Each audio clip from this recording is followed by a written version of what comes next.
अस्सलाम वालेकुम and welcome to lecture 23 of marketing research. Sampling techniques के बारे में हम पढ़ रहे थे, ये इसका लास्ट पार्ट है। नेक्स्ट जो फैक्टर है वो नंबर ऑफ वेरिएबल्स हैं।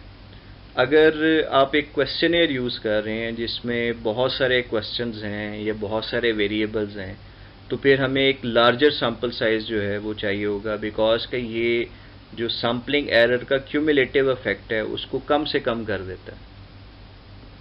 फिर हमें देखना पड़ेगा कि हमने किस तरह के एनालिसिस परफॉर्म करने हैं। अगर तो हमने सिंपल और बेसिक एनालिसिस करने हैं फिर तो सैम्पल साइज़ जो है वो कम भी चल जाएगा, लेकिन अगर हमने ज़्यादा डिटेल्ड या ज़्यादा सोफिस्टिकेटेड या ज़्यादा एडवांस्ड जो एनालिसिस हैं वो परफॉर्म करने हैं, जैसे मल्टीवेरिएट डेटा एनालिसिस हैं, तो वहाँ पे हमें फिर लार्ज सैम्पल साइज़ की ज़रूरत पेश आएगी। इसके बाद कुछ थंब रूल्स भी हैं जिनको हम कंसीडर कर सकते हैं। जैसे जनरल प्रैक्टिस जो है कि अगर 30 का सैम्पल साइज़ हम बनाएं तो वो नॉर्मल डिस्ट्रीब्यूशन जो है वो दे सकता है हमें।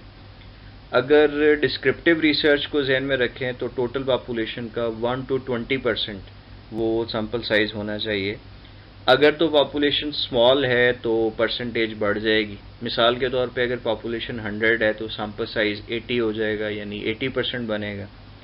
और लार्जर पॉपुलेशंस के लिए ये परसेंटेज जो है वो कम हो जाएगी। फॉर एग्जांपल अगर पॉपुलेशन 1 मिलियन है तो सैम्पल साइज़ 400 का भी यूज़ किया जा सकता है, यानी सिर्फ 0.04% ऑफ पॉपुलेशन बनता है। अगर आप डेप्थ इंटरव्यूज़ की बात करें तो 20 इंटरव्यूज़ जो है वो काफ़ी हैं, या जहाँ पे इंफॉर्मेशन रिपीट होना शुरू हो जाए। देखें, जो इंटरव्यूज़ हैं वहाँ से हमें जो इंफॉर्मेशन मिलेगी, एक वक्त आएगा कि उसमें कोई नई बात शामिल नहीं होगी बल्कि वो पुरानी बातें ही रिपीट होती जाएंगी। ये वो ऑप्टिमल पॉइंट होता है जहाँ पे इंटरव्यूज़ आप ख़त्म कर सकते हैं। इसी तरह से जब आप ऑब्जर्वेशन मेथड यूज़ करते हैं तो वो पॉइंट या वो ऑब्जर्वेशन जहाँ पे इंफॉर्मेशन रिपीट होना शुरू हो जाए वो उसका ऑप्टिमल पॉइंट है। और अगर हम based on number of variables बात करें तो जनरल प्रैक्टिस ये है कि जितने वेरिएबल्स आपकी रिसर्च में शामिल हैं उसको 10 से मल्टीप्लाई कर दें, वो आपका सैम्पल साइज़ बन जाएगा। इसी तरह एक फैक्टर है वेरिएबिलिटी इन द पॉपुलेशन। अगर पॉपुलेशन में बहुत वैरायटी है, वेरिएशन है, डिस्पर्शन है, तो उसके अंदर कई तरह के ग्रुप्स जो है वो मौजूद होंगे। हमें वो ग्रुप्स कंसीडर करने पड़ेंगे, उनकी रिप्रेजेंटेशन के लिए हमें सैम्पल साइज़ को लार्जर रखना पड़ेगा। फिर एक चीज़ हमें ये भी देखनी है कि जो स्टडी हम कंडक्ट कर रहे हैं उसकी जो सिमिलर स्टडीज़ हैं वहाँ पर सैम्पल साइज़ की क्या प्रैक्टिस है। जैसे अगर हमने प्रॉब्लम आइडेंटिफिकेशन या जिसे हम बेसिक रिसर्च भी कहते हैं वो कर रहे हैं, तो इसमें जो मिनिमम साइज़ है वो 500 है, जबकि जो टिपिकल रेंज उसकी बनती है वो 1000 से 2500 होती है।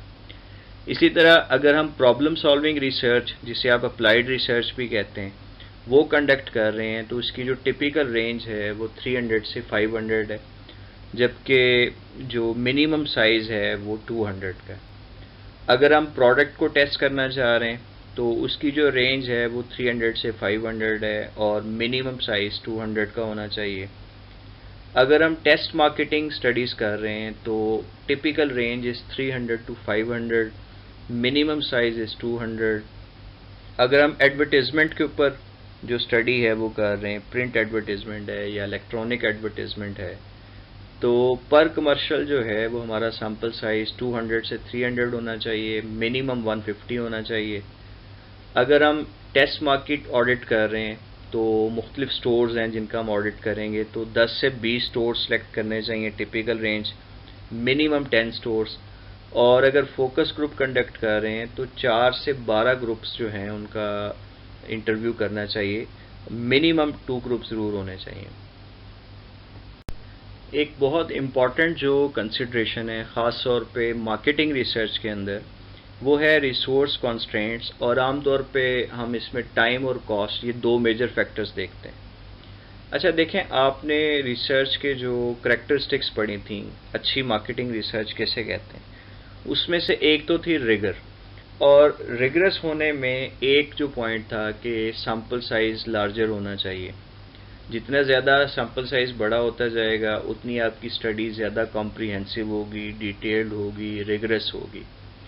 लेकिन दूसरी साइड पे एक और कॉन्सेप्ट है पार्सिमनी का कि आपकी स्टडी को टाइम एंड कॉस्ट एफिशिएंट भी होना चाहिए, और ख़ास तौर पे चूँकि मार्केटिंग में हमें क्विक डिसीजन मेकिंग करनी होती है, हमें किसी कंपेटिटर की स्ट्रेटजी के मुकाबले में अपनी कोई स्ट्रेटजी लेके आनी है, उसकी कोई कैंपेन के मुकाबले में अपनी कोई नई कैंपेन लॉन्च करनी है, या किसी नई मार्केट को हमने सबसे पहले ग्रैब करना है, तो रिसर्च में हमें क्विक होना पड़ेगा, उसके साथ साथ कॉस्ट एफिशिएंट भी होना चाहिए।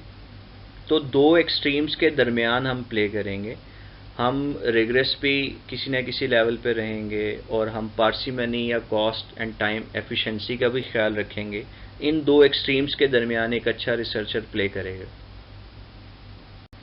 फिर सैम्पलिंग एरर को भी हमने ज़हन में रखना है। आमतौर पे जो लार्ज सैम्पल साइज़ है उसमें सैम्पलिंग एरर कम हो जाता है, लेकिन और इसी तरह सैम्पलिंग एरर की कुछ ना कुछ कॉस्ट भी है। दूसरी साइड पे अगर हम लार्जर सैम्पल साइज़ यूज़ करेंगे तो इसकी भी कॉस्ट है। तो हम दोनों तरह की जो कॉस्ट हैं उनको कंपेयर करेंगे, जो कॉस्ट कम होगी हम उस चीज़ को फॉलो करेंगे। तो आपने कई तरह के फैक्टर्स देखे जिनको सैम्पल साइज़ के डिटर्मिनेशन के लिए कंसीडर किया जाता है। अब यहाँ पे हम देखेंगे कि सैम्पल साइज़ की कैलकुलेशन का फार्मूला क्या है। ये फार्मूला जो है वो स्क्रीन पे आप देख सकते हैं। इसकी नोटेशंस मैं आपको एक्सप्लेन कर देता हूँ।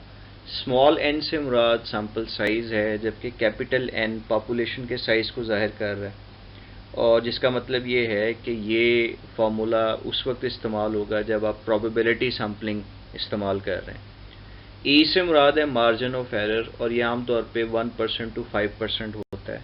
बिजनेस या मार्केटिंग रिसर्च में हम ज़्यादातर इसे 5% कंसिडर करते हैं। CI से मुराद है कॉन्फिडेंस इंटरवल, और आमतौर पे ये 90%, 95% या 99% पे सेट किया जाता है। बिजनेस या मार्केटिंग रिसर्च में यूजुअली इसे 95% लिया जाता है। Z जो है ये स्टैटिस्टिकल वैल्यू है which is related to confidence interval. ऊपर वाले टेबल में ये वैल्यूज़ आप देख सकते हैं। 90% अगर कॉन्फिडेंस इंटरवल है तो Z वैल्यू 1.65 होगी, 95% के लिए 1.96 होगी, और 99% के लिए ये 2.58 होगी। स्मॉल p से मुराद एक्सपेक्टेड वेरिएंस है, और अगर ये गिवन नहीं है तो हम इसे 0.5 कंसिडर कर सकते हैं। तो इन तमाम वैल्यूज़ को जब हम फार्मूले में पुट करेंगे तो हमारे पास एक सैम्पल साइज़ जो है वो आ जाएगा। अब इसकी कुछ एग्जांपल्स देखते हैं। एग्जांपल 1 में जो पॉपुलेशन है वो सपोज 1000 है, कॉन्फिडेंस इंटरवल इज़ 95%, और इसकी कॉरस्पॉन्डिंग जो Z वैल्यू है वो 1.96 बनती है।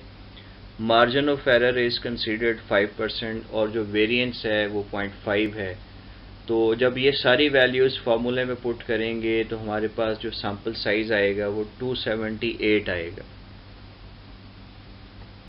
एग्जाम्पल 2 में जो डेटा हमारे पास है, population size is 5000, confidence interval is 95%, और उसकी जो कॉरस्पॉन्डिंग Z वैल्यू बनती है 1.96 है। मार्जिन ऑफ एरर इस बार हमने 1% पे सेट किया है, और वेरिएंस 0.5 है। तो जो सैम्पल साइज़ आप देख सकते हैं कि बहुत बड़ा है, 3289। इसकी कई रीज़न्स हैं। एक रीज़न तो ये कि जो पॉपुलेशन है वो ज़्यादा हो गई।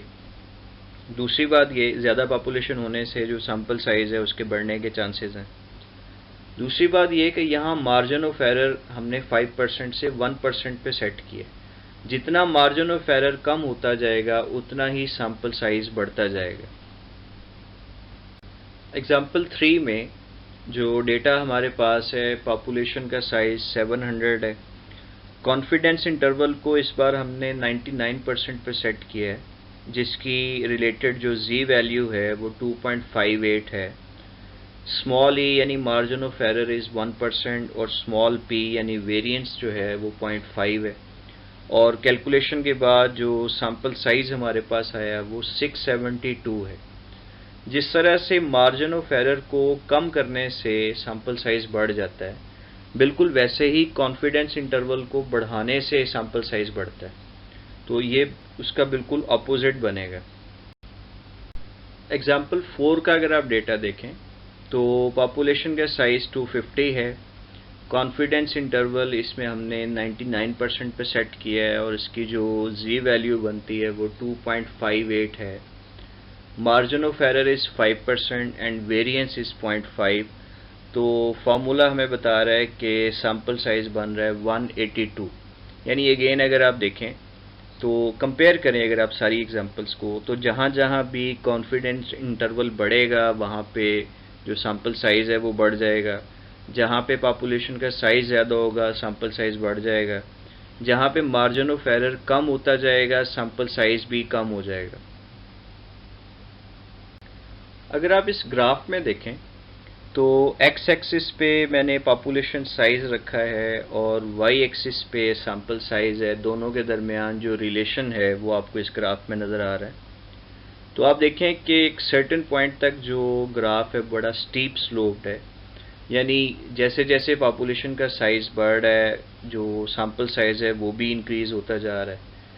फिर एक पॉइंट पे आके जो स्लोप है वो बहुत ज़्यादा माइल्ड हो जाती है, यानी कम हो जाती है, और आहिस्ता आहिस्ता जो स्लोप है वो ज़ीरो हो जाती है, यानी ग्राफ बिल्कुल स्ट्रेट हो रहा है। जिसका मतलब ये है कि एक लेवल तक पॉपुलेशन साइज़ बढ़ेगा तो सैम्पल साइज़ भी बढ़ेगा। फिर एक ख़ास लेवल के बाद पॉपुलेशन के साइज़ के बढ़ने से सैम्पल साइज़ में बहुत ज़्यादा इजाफा नहीं होगा, और उसके बाद फिर जैसे भी पॉपुलेशन साइज़ को हम बढ़ाएंगे सैम्पल साइज़ में कोई चेंज नहीं आएगा।